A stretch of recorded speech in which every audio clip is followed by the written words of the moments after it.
আমি আপনার পায়ের একটা পরীক্ষা করবো, আপনি ব্যথা পাবেন না, হ্যাঁ ঠিক আছে?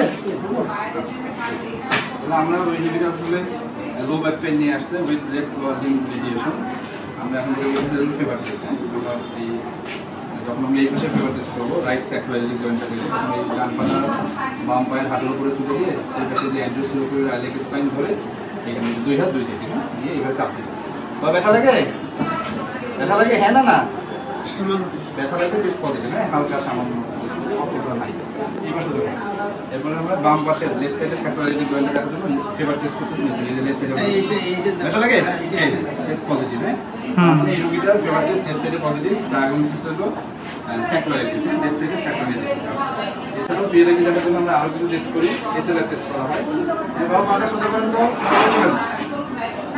ব্যথা লাগলে বলবেন, ব্যথা লাগলে বলবেন। ব্যথা লাগে?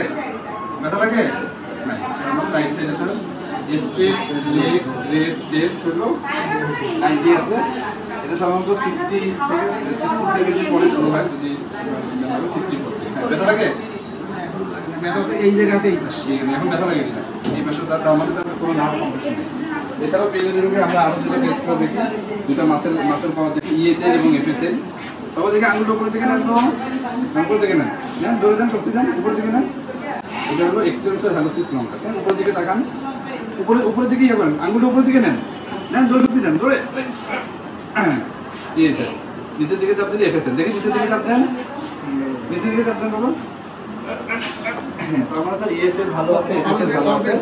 সাধারণত যদি পিএলআইডি L4-5 লেভেলে থাকে তাহলে ইএসএলটা উইক হবে, আর যদি 5S থাকে তাহলে এফএসএলটা উইক হবে, হ্যাঁ। আর একটা জিনিস হলো, যদি 4-5 লেভেলে পিএলআইডি থাকে তাহলে পেশেন্টের ব্যথাটা সামনের দিক দিয়ে নামবে, আর 5S হলে পিছন দিক দিয়ে। এইরকম তো কোনো সমস্যা নেই, তার মানে তো আপনার রোগ ভালো পড়ে গেছে, হ্যাঁ আপনার স্যাক্রোইলিটিস আছে।